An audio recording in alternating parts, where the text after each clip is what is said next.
What's going on, my beautiful people? Welcome to Embrace the Journey podcast. I'm your host, Alexis Forteza, and today's pod is just gonna be me, you guys. I know, don't worry, we got some guests, but I missed you guys. I missed just talking into the microphone and having like an open diary, word vomit, whatever you want to call it. I missed you guys. So yeah, today's gonna be a solo pod. But before I get into the actual like topic at hand and what's been on my heart and blah blah blah, I'm always gonna start off with gratitude and say thank you. Thank you for those who have supported me thus far. Thank you for your kind words. Thank you for your messages about like how something I've said or my guests have said that have changed you, brought you to tears, have shifted something in you. I mean, I really don't take those messages lightly, because none of this would be possible without God. So I know if y'all are sending me messages like that, then I know that's him. I'm just a vessel, right? So thank you. But without further ado, I don't have any like church announcements, I think I like to call them. I don't have any of those. Just a big thank you. And we in here, we live. So I am excited for the guests that I do have coming on in a few weeks. So excited. But today's pod, I just want to talk about me for a second, right? Because I feel like I do spotlight my guests so much, but sometimes I feel like I forget to talk about myself. And if y'all don't know my story or all my stories, can't relate to something. So today I really want to talk about how am I standing here today, doing this after what I've been through in my life, and how can you overcome just life and people disappointing you and hurting you and taking your love for granted and all the things, right, honey? All the things. So, if I'm being truthfully honest, the woman you see today is a result of things I've sown into myself 4 or 5 years ago. Probably more than that, but we're just going to start with 5 years. This is not an overnight thing. You are not looking at a woman who was overnight just, oh, I'm healed. Yes, I have wisdom. Yeah, I do this. And anything great and anything worth value takes time. And for my millennials, my Gen Zers and everybody else after you, I don't know the category that you all are called now. Guess I'm getting old. Ugh. This microwave society thing that you keep seeing on social media isn't real. Anything that was done quickly doesn't have roots. You got to have roots in something for things to have meaning. And like, I mean, you could just look out in nature. You think those big oak trees have like teeny tiny roots that like this dinky? No, like if they had roots that small, baby, the little bit of wind, they will be on the floor. But anything that has value and size and just meaning and depth has deep roots. That's the part people don't want to talk about. People don't want to talk about the fact that you might have to literally be in your focus era where you have zero time for BS for 3, 4, 5, 6 years. That's a thing. And what I really want to tell people is a lot of this, and I'm gonna go back to 2020 because I feel like 2020 is like that pivotal moment in human history now. It's like pre-COVID, post-COVID. Because I came to Dallas at the end of 2019, 2020 was the first time that I actually sat with myself. I had been through so much heartbreak. I had a history of people pleasing. I had a history of not loving myself. And that looked like people like literally walking all over me and me forgiving them for the same behaviors that they kept doing to me. Like, I'm talking, no lie, you could cheat on me multiple times when I was younger and I would still forgive you and stay around. What is that doing? What are we doing? Now that I'm older, what are we doing? You know? So I had to sit with myself. And as a Latina, we have a stigma in our culture where our family members kind of want to stick their views on what success is and how we should live our lives and what we should be doing at X amount of ages and blah, blah, blah. And I had to get away from all of that to finally sit with myself in 2020. And divinely, it worked out because I don't know about where y'all are from or where you're listening from, but Texas was actually shut down. Like, we couldn't do anything. Like, I couldn't even go to the gym. Like, your girl was struggling. Okay, the state of Texas was struggling during COVID. So, all I had, as cliche as it sounds, was me, myself, and I, my Bibles, lots of self-help books, and I started therapy mid-2020 to kind of fine-tune the things me and God could just not do right now. You know what I'm saying? So that was it, y'all. That was what I did. I sat with myself, and for the first time in my life, I was 29.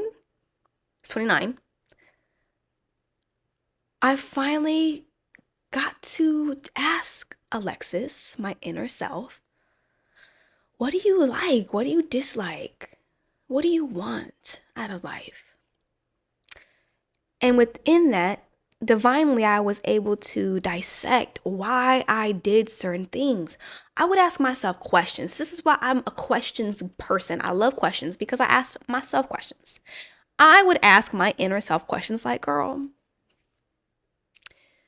why did you stay when you knew you weren't being treated right? Were you scared? Were you fearful of being alone? And I would admit to myself first. I had to be vulnerable with myself because people think that vulnerability is something that you do outside of yourself. That's the last part. The first part is admitting to your own self, you know what? I'm terrified of being alone. Once you admit something to yourself, that is when you then, in a safe space, in a safe person, admit, hey, so I just realized this about myself. I'm a bit of a people pleaser. I kind of am scared to be alone. I'm scared that I'm going to die alone. And like, I have literally 2 people that I can call and be like, yo, you have a moment? You have space? You have the capacity right now for me to have like a vulnerable moment about myself and like what I like realized. Like, you got to have those people. And it ain't going to be all your friends. That's another tip. Not everybody's going to have space for your authentic and vulnerable self. Okay? But that's what I did. A lot of my 2020 and into part of 2021 was me sitting with my darn self and my feelings and my thoughts. I did not drown them out via shopping, drugs, alcohol, any addictions. God is my witness. You don't believe me? You can absolutely call on him and ask him. I did everything in the presence of it. Like, okay, we gonna sit with this. I can't tell you how many times I cried. Like that in the Bible, it says like, God collects your tears. Honey, I know he's got at least 25 jars from that season alone. Literally. But that's what I did. And what the irony was, or is now, I can say, because now I'm like over the hill, is my mind and my ego really thought I was wasting my time. I was like, man, everybody on here doing TikTok. Everybody is on these dating apps. Man, everybody's having all these virtual parties. And I'm really sitting here like crying, digging into my soul, reading self-help books. Like, is this really worth it? In the midst of my healing, in the midst of me sowing my seeds and watering them with my tears, my ego was still like, am I wasting my time? Ain't nobody else working on themselves. I mean, who else is working on themselves? Fast forward to 2024, here we are. You are witnessing the sowing and the watering that I did. And I'm still watering and sowing different seeds now. But I wouldn't be graced to do this if I didn't do the work in 2020 and 2021. I wouldn't be allowed to do this. Trust me. Anyone who has a relationship with God, listen, I don't know about you, but if I can't do something, he gonna let me know like real quick, like, hey, probably shouldn't do that. So, rule, a tip, advice, big sister tip, I don't know what else do you want to call it. You gotta sit with yourself. Like, I'm talking sit with yourself. The uncomfortableness, the good parts of you, the bad parts, the parts that need a tender hug. There are still times in my life today that the little girl in me cries. And I have to use my adult self, my higher self that is still growing, to soothe her. I think some people think life is like, everyone has like the inner child. Male or female, you have an inner child. And I think when you start to come to this realization that, okay, you're never going to go away, so let's walk hand in hand through life. I'm walking hand in hand with my little self, my inner child. She's not in the back pocket. She's not in the back seat. No, hand in hand. And I know every new place I take her, she's going to get a little scared. She's going to get a little nervous. But that's when my wise self, my growing self, the healed part of me, we all have it. We just have to tap into it. Goes, it's okay. It's okay. We're going to be okay. I know you're scared, but I got you. And some of the things, and this might be like really like touching to somebody, but like this is like the reality of what I do. Whenever I feel like my inner child is like wanting to fight me or having like a temper tantrum, because baby, she has some temper tantrums, and I'm like, girl. If you hear this like knocking, I keep hitting my nails on the table. But something I tell like my inner child when I feel like she is getting a little bit anxious, as I always tell her, hey, I'm never going to let that happen to you again. If I walk into situations that kind of remind her of something, because at some point she felt powerless, the new me, the older me, will tell my inner child, it's okay. I understand why you're scared, but I got you this time. I will never let XYZ happen again. I will never let people do XYZ to you. And I really want someone to implement that. Like when you start to feel kind of scared and like anxious or whatever or fearful, kind of picture it as like your inner child scared. They don't want to get hurt again. And you as your bigger self have to be like, it's okay. I won't let that happen to you again. Hey, forgive yourself. You didn't know. You didn't know how to do XYZ then. Now you do. And we're not going to make the same mistake. It's literally yourself you're talking to. And that has helped me whenever I go into rooms and fears in life where I'm just like, yo, what is this? Or nope, I'm not doing that, because I'll be like, God, I ain't doing it. Nope, not going there. Then people don't like me. Because I have an excuse for everything, okay? You're looking at a woman that I will find a logical, rational excuse. It's like, nah, God, that don't make sense. Nope, not doing it. Nope.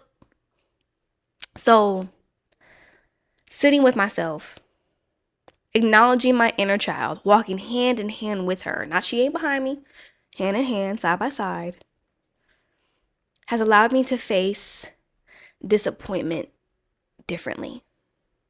Now, a lot of my reasons that I'm here is due to like a really massive heartbreak we all have a heartbreak at some point. But the way I recovered from it, I think is partly why I'm here and why God has graced me to do this. Because something that would have and has killed, and I don't mean that literally, but like figuratively killed so many people, I've survived. So even after my major heartbreak, I still try to love people. I've tried to love again. I've been in relationships and they haven't worked. And the reality is that stings. I don't care how hand in hand me and my inner child are. They sting. Dang, another one bites the dust. But what I do is I sit with it. You always hear like society, don't go, don't run, don't jump to the next person until you heal. I'm telling you, ladies and gents, if you are listening to me right now, if you have been hurt by somebody, please take a moment before you open up your heart again. It doesn't mean that you're weak. It doesn't mean that you're not ready, but you are also very much human, and you got to sit and process a little bit. There is no reason to jump from person to person unless you hiding from yourself. And that is what most people are doing. Have you ever thought That the very thing that you are trying to find in other people, you need to find in yourself first. And if not find, acknowledge. I'm telling y'all, I'm speaking from experience, and I'm speaking from a place of complete truth and love. You cannot run from yourself your whole life. You can try to lay up with different people. You can try to be successful. You can try to grow your bank account, your following count. You can do everything else. But at some point, you are going to have to face yourself in that mirror. Because it doesn't matter if you have the most loving person by your side. When you put your head on that pillow every night, are you at peace with yourself?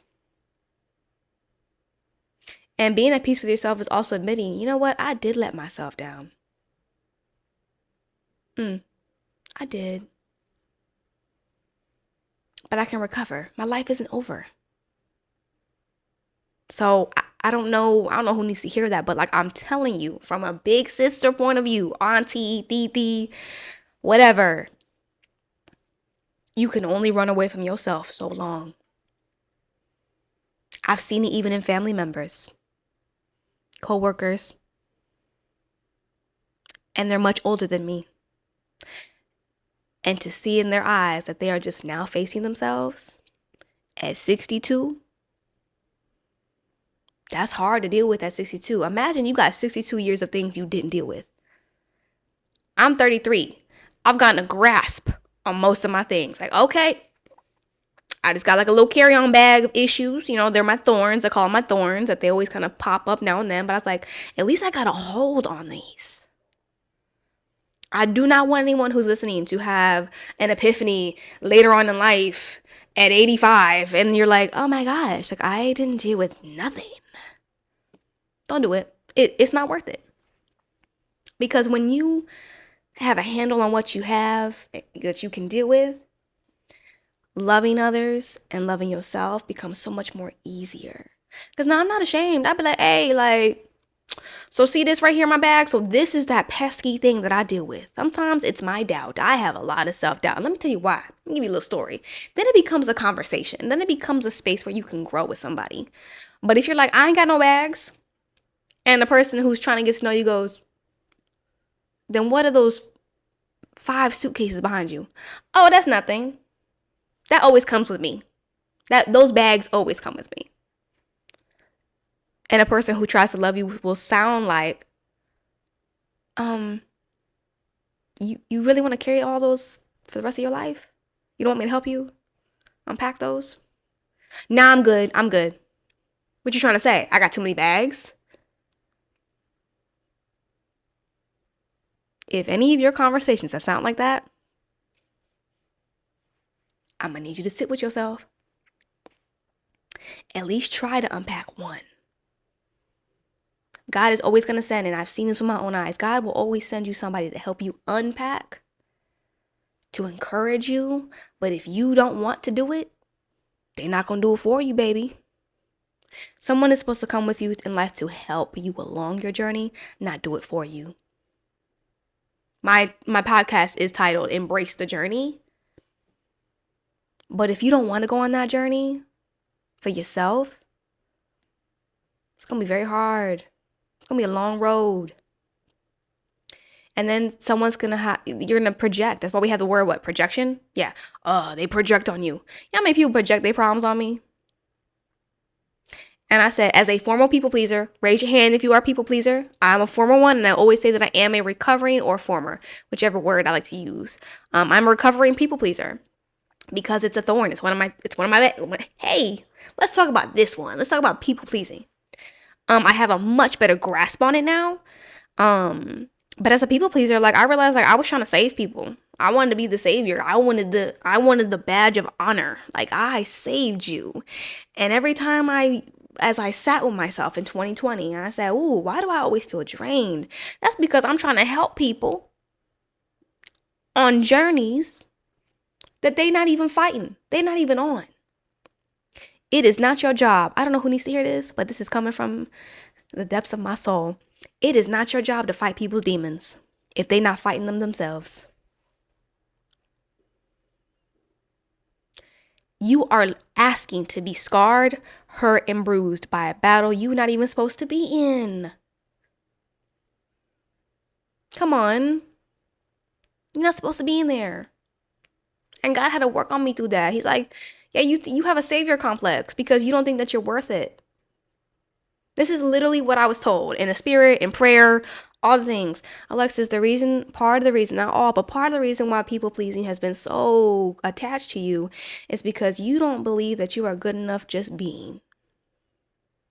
You feel like in order to be loved, you must constantly do and fight and save people. That's my job. Your job is to simply love. And that is enough. You are enough. And when God told me that, child, let me tell you, I broke down in tears. Not because I was sad or like, oh, he made me feel bad. It was more of like a realization like, oh my gosh, you're right. I don't feel like I'm enough. So my people pleasing made me stay in relationships with men that didn't like me.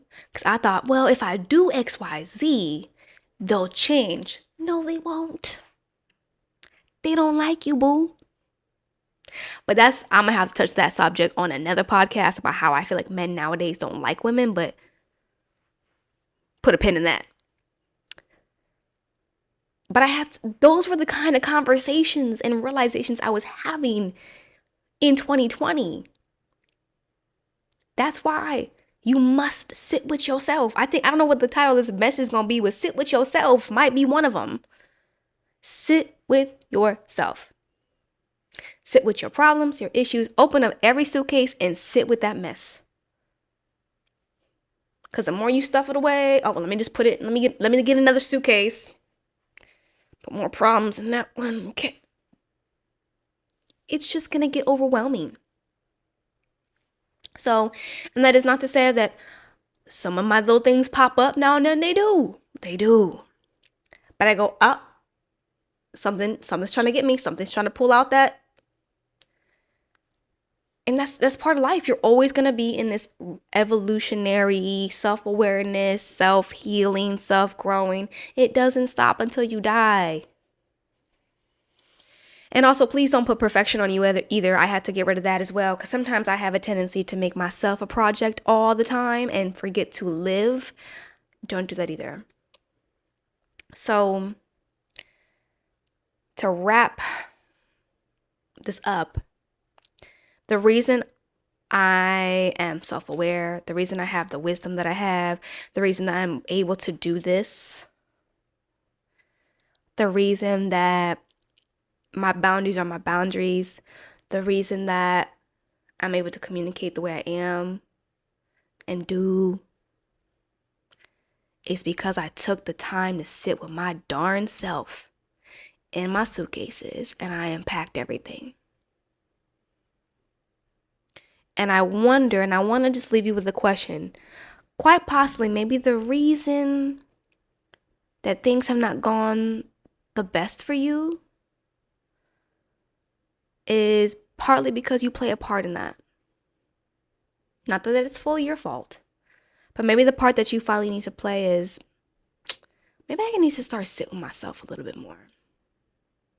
Maybe I need to be less reactive. Maybe I need to stop trying to go outside of myself to soothe it and things that don't really help me in the long run. And maybe I need to put a word to it. Maybe I need to describe what it is that's bothering me. So really, I encourage anybody, please sit with yourself, heal, because when those seeds of healing will never not produce. If you really plant seeds of healing and you sow into it and you make sure that your heart is always good, I'm telling you guys, I'm telling you from experience, you will live life so differently and you'll actually become more free. I am more free now than I think I've ever been. Because I know the bad parts of myself. I was like, oh girl, I don't like when you do that. But I love myself. I love me. And that's another thing. If you can't love the good and bad in you, how can you possibly love the good and bad in somebody else? This is why, and forgive me if I'm wrong, if I quote this incorrectly. but where it says in the word, like, love God first and then love yourself secondly. There's a reason why he says that. Because first, I gotta love God. And when I love God and I understand him more for myself, I realize, wow, like he really made me special. Like he really loves me. Wow. And it's through like this divine relationship and communication I've had with him that it's made me love myself, good and bad. Because guess what? God has never not loved me because of my bad parts, my bad sides. So if anyone's like, Alexa, how do you love people so much? Well, because baby, I love myself entirely, good and bad. Days where I look fat, days where I look skinny, days where I kill my workouts, days I don't, days that I do really good at my job, days I don't. Everything. You gotta love yourself entirely. If you don't, you'll never be able to love others. So that's all I gotta say. That was like a nice little open diary. That's just, I hope this helps clear up, not even clear up. I hope this help you understand where I come from in terms of like how did I get here? How did I get here?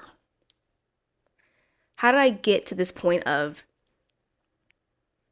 being able to speak in wisdom and all these things? It's because I sat myself. And I make it a daily thing that at the end of the day, before I go to sleep, I check in. Like, okay, how was today? Okay, we could have done that better. All right. Oh, no, actually, I love this part. Oh, that was awesome. So, yeah, that is all my people. Again, I love y'all. I cannot wait for the guest that I got coming on soon. But I hope that helps you guys get to know me a little bit more. I do have a hard time talking about myself. I think I mentioned that in my first episode. I'm working on it. But anywho's, I love y'all. If you want to be a guest on my podcast, I do have an application below. So that is we can chalk it out. So I love talking to people. I really do. But I love you guys. Thank you so much for listening or watching, however you are viewing this. And until next time, and check out for my next guest. Let's see who we got. Okay. All right. Anyways, love y'all. Peace.